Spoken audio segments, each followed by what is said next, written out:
Alors, on va essayer d'analyser via une chaîne YouTube anglaise ce qu'a fait Verstappen du coup en Espagne. Verstappen a accéléré jusqu'à 70% après 50 mètres. Le panneau aux 50 mètres, c'est une manœuvre pas conforme, pas habituelle.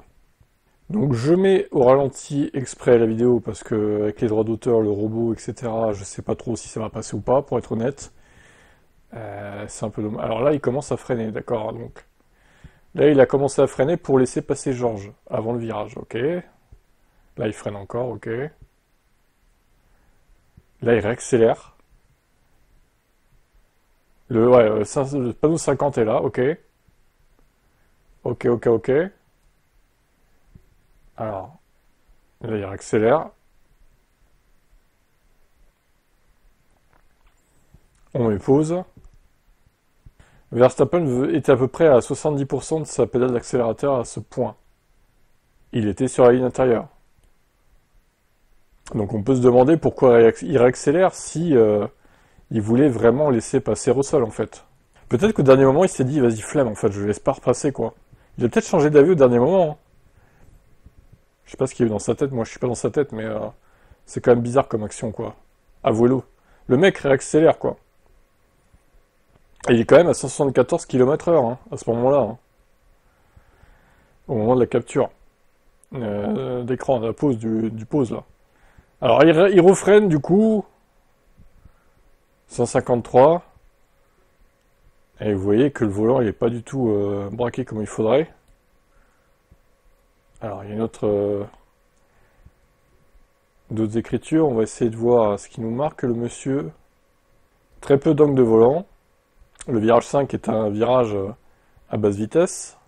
Il était loin de la corde et il a toujours cet angle de volant qui est pas représentatif d'où est placée la voiture par rapport au virage en fait.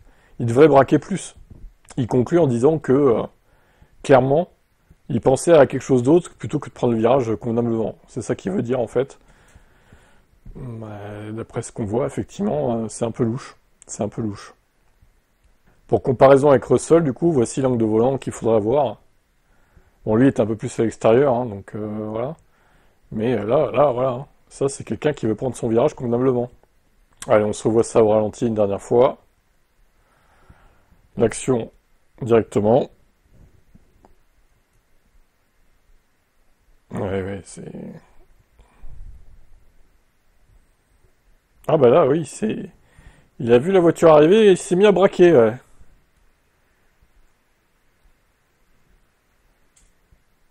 Qu'est-ce qui lui est arrivé? Qu'est-ce qui lui est passé par la tête, quoi?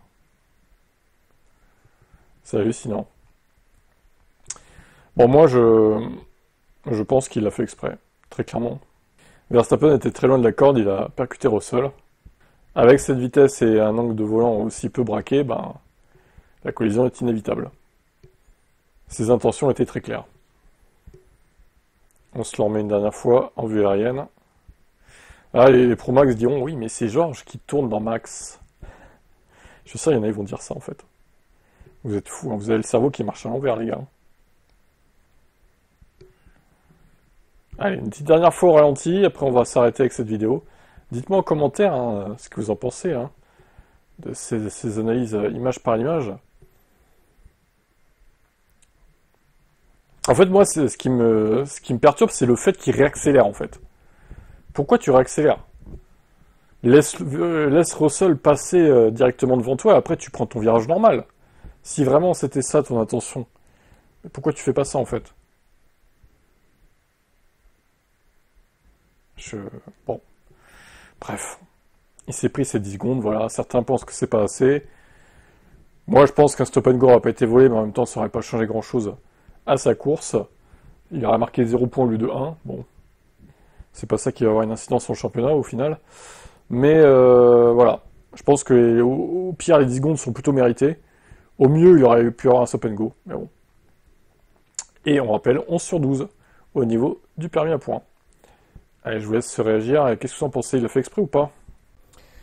Keke Rosberg est malade, apparemment, du Covid long. Donc il a eu le Covid et il était sévèrement touché. En plus, bon, il est âgé, ça n'arrange rien. Terrible. Rosberg, qui vit à Monaco depuis 85, a été pris par surprise par la pandémie lors d'une visite dans sa Finlande natale. Il me reste à peine de l'énergie, révèle l'ancien champion du monde de 76 ans. C'était si regrettable que je sois coincé à Lévis et que j'ai dû rester en isolement pendant 70 jours. Heureusement que j'étais avec un ami.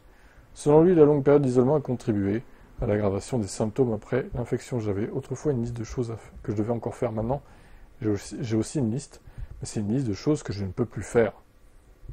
Selon lui, il y a encore peu de compréhension de sa maladie. La compréhension de la post-Covid est encore presque inexistante. Il y a un nombre incroyable de personnes qui en souffrent sévèrement. C'est vrai, et on a l'impression que la médecine s'en fout en fait de ça. Bon, la question que je me pose, la question qui est un peu houleuse, a-t-il été vacciné du coup? Mais quand bien même, je pense qu'il y en a quand même qui l'ont eu, le Covid long avec le vaccin. Pour moi, ça change rien.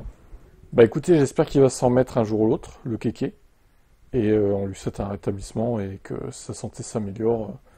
Mais c'est dur, hein. Cette pandémie a touché beaucoup de monde. Hein. Et vous alors, avez-vous été atteint du Covid long? Et avez-vous eu le Covid d'ailleurs, tout court? Moi oui, une fois, c'était en septembre 2022, mais j'ai pas eu depuis. Voilà. Et ça va, j'étais pas trop malade. 3 jours, un peu faiblard, mais ça allait quoi. On a survécu. Christian Albers donne son analyse après le Grand Prix d'Espagne, ancien pilote de F1 qui était pas très bon, hein, on va pas se mentir, et compatriote de Max. L'avantage avec lui, bien sûr, c'est que quand il devient agressif, il peut conduire incroyablement vite. L'inconvénient, c'est qu'il fait des choses comme ce week-end. Cette combinaison est là, et on ne peut guère la séparer. Eh oui. Pourtant, selon lui, c'est exactement cette mentalité qui distingue Verstappen des autres. J'ai vu peu de pilotes qui sont incroyablement si rapides, et qui peuvent également se maîtriser si bien. Ça va généralement de pair. Donc en gros, pour lui, si t'es ultra rapide, t'es agressif aussi, quoi. Bah, pas trop d'accord avec ça, quand même. Albers a également remarqué ce développement, il a dit « On remarque juste qu'au fil des années, il est devenu plus mature, plus calme. » Excusez-moi, hein.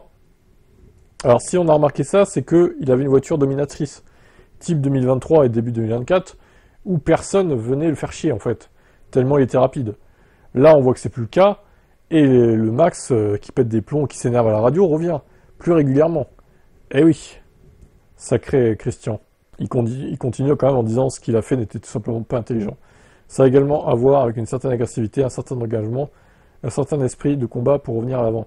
La séparation d'être cool et de se maîtriser et un peu d'agressivité de cet esprit de combat qui est là, ils sont tellement étroitement liés qu'il est difficile de les distinguer. Ouais, il lui cherche des excuses en gros, quoi. Voilà. Hein. Il attaque, mais pas trop, quoi. Il a dit que c'était pas très intelligent, mais au final, bon. Pour moi, la maturité, il en a peut-être gagné un peu, mais pas au niveau où il devait être avec toute son expérience de pilote de Formule 1 et de quadruple champion du monde qu'il est. Bref.